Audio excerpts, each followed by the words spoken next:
प्यारे बच्चों, आज हम गोस्वामी तुलसीदास जी द्वारा रचित दोहावली पढ़ेंगे।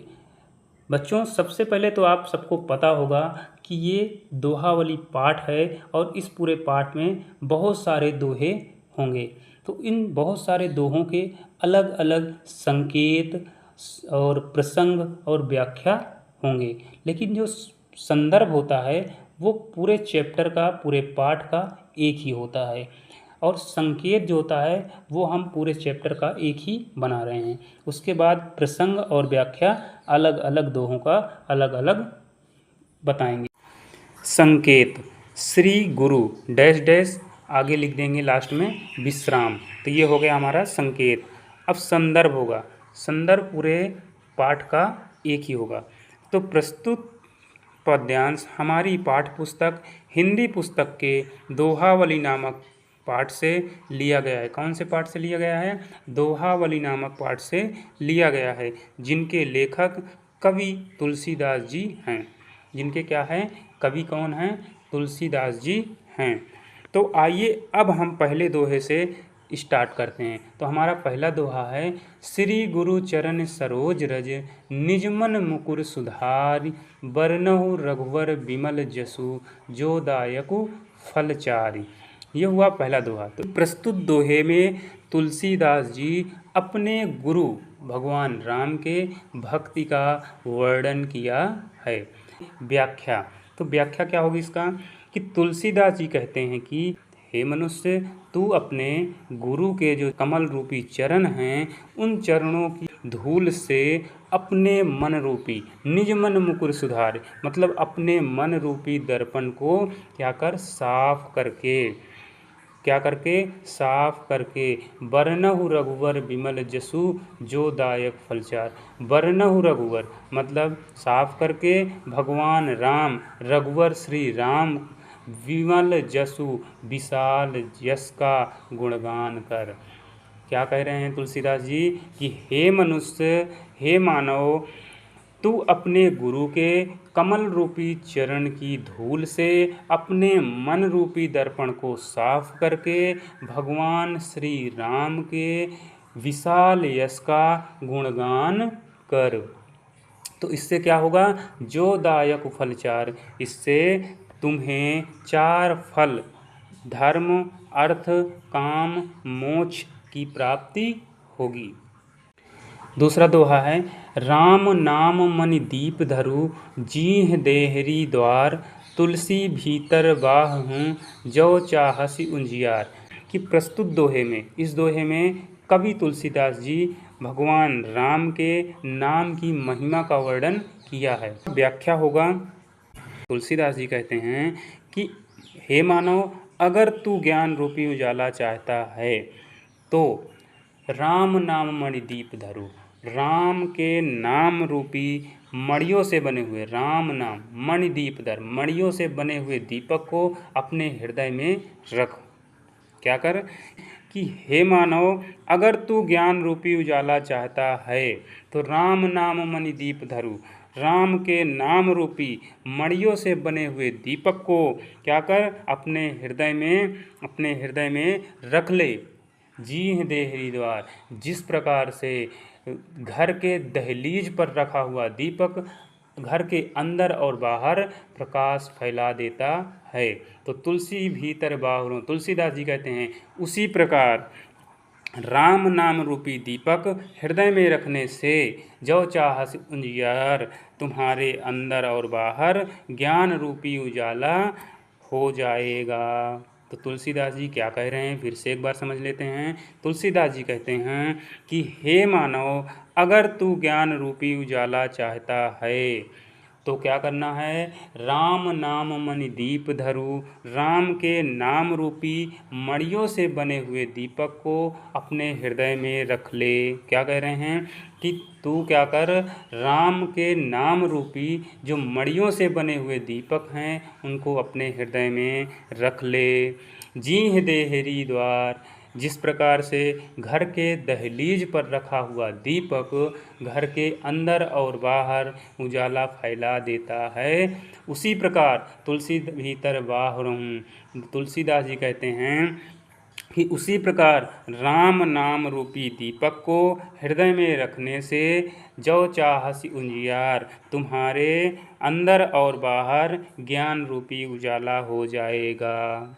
तीसरा दोहा। जड़ चेतन गुण दोष भय विश्व कीन करतार संत हंस गुण गहहि पै परिहहि बार विकार। इसमें कवि तुलसीदास जी संतों के विशेषता का वर्णन किया है। अब इसका व्याख्या होगा कि तुलसीदास जी कहते हैं कि जड़ चेतन गुण दोष भय विश्व कीन करतार, मतलब इस जड़ चेतन संसार में बोल रहे हैं कि परमात्मा जो है, ईश्वर जो है, इस जड़ चेतन संसार को गुण और दोष से युक्त बनाया है। जो ये परमात्मा है हमारा, वो इस संसार को जब बनाया है, इस जड़ चेतन मतलब होता है सजीव और निर्जीव, इस निर्जीव और सजीव संसार को कैसा बनाया है? गुण और दोष से युक्त बनाया है। तो बोल रहे हैं संत हंस गुण गहहि पै परिहहि बार विकार, मतलब परंतु संत हंस गुण गहहि पै, मतलब परंतु संत हंसों के समान निर्क्षीर विवेकी होने के कारण क्या करता है? दोष रूपी जल को त्याग देता है और गुण रूपी दूध को ग्रहण करता है। चौथा दोहा। प्रभु तरुतर कपिडार पर ते किए आप समान तुलसी कहु न राम से साहिब सील निधान। इस दोहे में कवि ने श्री राम के द्वारा वानरों को दिए गए सम्मान के बारे में वर्णन किया गया है। व्याख्या इसकी होगी कि प्रभु तरुतर कपिडार पर, प्रभु तरुतर कपिडार पर ते किए आप समान। तुलसीदास जी कहते हैं कि प्रभु, हमारे प्रभु श्री राम तरुतर कपिडार पर पेड़ के नीचे रहते थे और बंदर पेड़ के ऊपर डालियों में रहते थे। परंतु ते किए आप समान, परंतु ऐसे बंदरों को भी भगवान श्री राम ने अपने समान बना लिया। तो तुलसी कहु न राम से साहिब सील निधान। तो तुलसीदास जी कह रहे हैं कि श्री राम जैसे, हमारे ऐसे श्री राम, भगवान श्री राम जैसे सील निधान स्वामी अन्य किसी स्थान पर कहीं भी नहीं मिलेंगे। फिर से देख लेते हैं एक बार व्याख्या। तुलसीदास जी कह रहे हैं कि प्रभु श्री राम पेड़ के नीचे रहते थे और बंदर पेड़ के ऊपर डालियों में रहते थे। ते किए आप समान, परंतु ऐसे बंदरों को भी भगवान श्री राम अपने समान बना लिया। तो तुलसी कहु न राम से साहिब सील निधान। तो तुलसीदास जी कह रहे हैं कि ऐसे भगवान श्री राम जैसे सील निधान स्वामी अन्य किसी स्थान पर कहीं भी नहीं मिलेंगे। पांचवा दोहा। तुलसी ममता राम सो समता सब संसार राग न रोष न दोष दुख दास भय भव पार। कि इस दोहे में कवि श्री राम के प्रति आस्था का वर्णन किया है। इसका व्याख्या होगा कि तुलसी ममता राम सो, मतलब भगवान, तुलसीदास जी कहते हैं कि भगवान राम से प्रेम करके, तुलसीदास जी क्या कह रहे हैं कि तुलसी ममता राम सो, भगवान राम से प्रेम करके समता सब संसार, सारे संसार से समता रख करके, समता मतलब समानता रख करके, कि कोई भेदभाव जाति पाति ये सब नहीं, सबको समान नज़र से देखना, समता रख करके, राग न रोष न दोष दुख, मतलब विभिन्न विकारों को जैसे प्रेम, गुस्सा, दोष, दुख, लगाव, ये सब को छोड़ करके भव दास भय भव पार, छोड़ करके भव से पार जाया जा सकता है। दास जो है वो क्या ऐसा करेगा तो भव से पार जाया जा सकता है। छठा दोहा। गिरजा संत समागम सम न लाभ कछु आन बिनु हरि कृपा न होई सो गावहि वेद पुराण। इसका प्रसंग है इस दोहे में कवि ने संत के समागम, संत के संगति की महिमा का वर्णन किया है।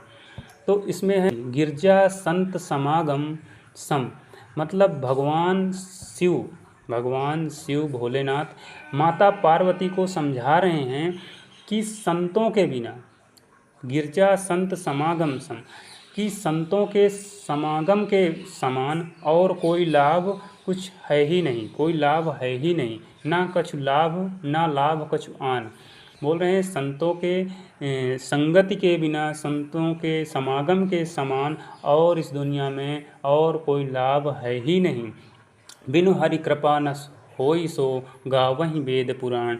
बोल रहे हैं भगवान, पुराणों में भी यही गाया गया है कि बिनु हरि कृपा न होई सो गावहीं वेद पुराण। यही गाया गया है कि संतों के संग हरि कृपा के बिना कुछ हो ही नहीं सकता। फिर से एक बार देख लेते हैं कि भगवान शिव माता पार्वती को ये समझा रहे हैं कि गिरजा संत समागम सम न लाभ कछुहान, कि संतों के समागम के संगति के समान और कोई लाभ है ही नहीं, कुछ नहीं है, उसके अलावा कोई लाभ नहीं है। बिनु हरि कृपा न होई सो गावहीं वेद पुराण। बोल रहे हैं कि और पुराणों में भी यही गाया गया है, गावहीं वेद पुराण, पुराणों में भी यही गाया गया है कि संतों का संग हरि कृपा के बिना हो ही नहीं सकता। बिनु हरि कृपा न होई सो, मतलब संतों का संग जो होता है वो हरि कृपा के बिना हो ही नहीं सकता। ऐसा नहीं कि आप जाके संतों का संग कर लें, उनके साथ रहने लगें, उनके साथ बैठने लगें, तो ऐसा नहीं होगा। ऐसा तभी होगा जब हरि की कृपा होगी, भगवान की कृपा होगी, तभी संतों का संग होगा, संतों का समागम होगा और तभी उसका लाभ आपको मिलेगा। 7वां दोहा। पर सुख संपत्ति देख सुनी, जरहीं जे जड़ बिनु आगी, तुलसी तिनके भागते चले भलाई भागी। कि इसमें कवि ने ईर्ष्या करने वाले व्यक्ति की दुर्दशा का वर्णन किया है। अब इसका व्याख्या है कि पर सुख संपत्ति देख सुनी। कवि कहते हैं कि पराये के सुख और संपत्ति को देख करके या सुख न कर करके, पर सुख संपत्ति देख सुनी, मतलब पराये व्यक्ति के सुख और संपत्ति को देख करके या सुन करके, जरहीं जे जड़ बिनु आगी, जो मूर्ख व्यक्ति आग के बिना ही जलते हैं। तुलसीदास जी कहते हैं तुलसी तिनके भागते चले भलाई भागी। तुलसीदास जी कहते हैं उनके भाग से भलाई ही चली जाती है, अर्थात उनका अपना भला कभी नहीं हो सकता। 8वां दोहा। साहिब ते सेवक बड़ो, जो निज धर्म सुजान, राम बाध्य उतरें उधहीं, लांघ गए हनुमान। इस दोहे में कवि ने क्या किया है, भगवान से अधिक भक्त की प्रशंसा किया है। व्याख्या देखते हैं। साहिब ते सेवक बड़ो, जो निज धर्म सुजान। जो निज धर्म सुजान मतलब क्या हुआ कि जो भक्त धर्म में कुशल है, सुजान है, निपुण है, तो वो भगवान से बड़ा माना गया है। क्यों?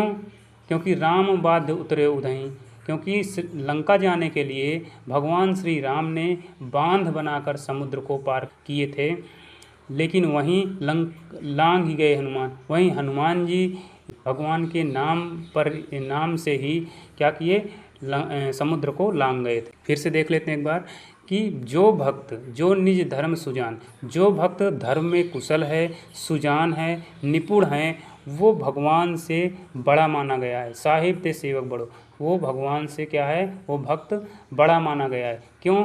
क्योंकि राम बाध्य उतरे उधहीं, क्या किए, लंका जाने के लिए भगवान श्री राम बांध का सहारा लिए थे, बांध बनाकर उतरे थे, भवसागर पार हुए थे, मतलब समुद्र को पार किए थे। लेकिन वहीं हनुमान जो भक्त थे वो क्या किए, राम के नाम पर ही, भगवान राम के नाम पर ही, नाम से ही समुद्र को लांघ गए थे। इसलिए भगवान से बड़ा भक्त बताया गया है इस दोहे में। 9वां दोहा। सचिव वैद्य गुरु तीन जो, प्रिय बोलहीं भयु आस, राज धर्म तन तीन कर, होई बेगही नाश। कवि तुलसीदास जी ने राजा के भय से हाँ में हाँ मिलाने वाले परिणाम का वर्णन इस दोहे में किया है। तो इसका व्याख्या है कि सचिव वैद्य गुरु तीन जो, यदि सचिव मतलब मंत्री होता है, यदि मंत्री वैद्य गुरु ये तीनों किसी भय या लोभवश, प्रिय बोलहीं भयु आस, किसी भय या लोभवश राजा की बात ज्यों का त्यों मान लेते हैं। तुलसीदास जी कह रहे हैं कि हे राजन, यदि आपके यहाँ मंत्री, वैद्य, गुरु ये तीनों किसी भयवश या लोभवश आपकी बात ज्यों का त्यों मान लेते हो, तो राज धर्म तन तीन कर होई बेगहीनाथ, तो समझ जाइए कि आपका राज्य, धर्म और शरीर ये तीनों नष्ट होने वाले हैं, इसका नाश होने वाला है। 10वां दोहा। बिनु विश्वास भगति नहीं, तेहि बिनु द्रवहि न राम, राम कृपा बिनु सपने हों, जीवन लह विश्राम। इस दोहे में तुलसीदास जी अपने आराध्य पर पूर्ण विश्वास रखते हुए भक्ति पर बल देते हैं। व्याख्या है कि बिनु विश्वास भगति नहीं, मतलब भगवान पर विश्वास किए बिना आप भक्ति नहीं कर सकते। तेहि बिनु द्रवहि न राम, और भक्ति के बिना राम को खुश नहीं किया जा सकता। ठीक है, बिनु विश्वास भगत नहीं, मतलब भगवान पर विश्वास किए बिना आप भक्ति नहीं कर सकते। तेहि बिनु द्रवहि न राम, और भक्ति के बिना राम को खुश नहीं किया जा सकता। राम कृपा बिनु सपने हों, जीवन लह विश्राम, और राम के कृपा के बिना सपने में भी जीवन में आराम नहीं मिल सकता। राम कृपा बिनु, मतलब राम के कृपा के बिना सपने में भी जीवन में आराम नहीं मिल सकता।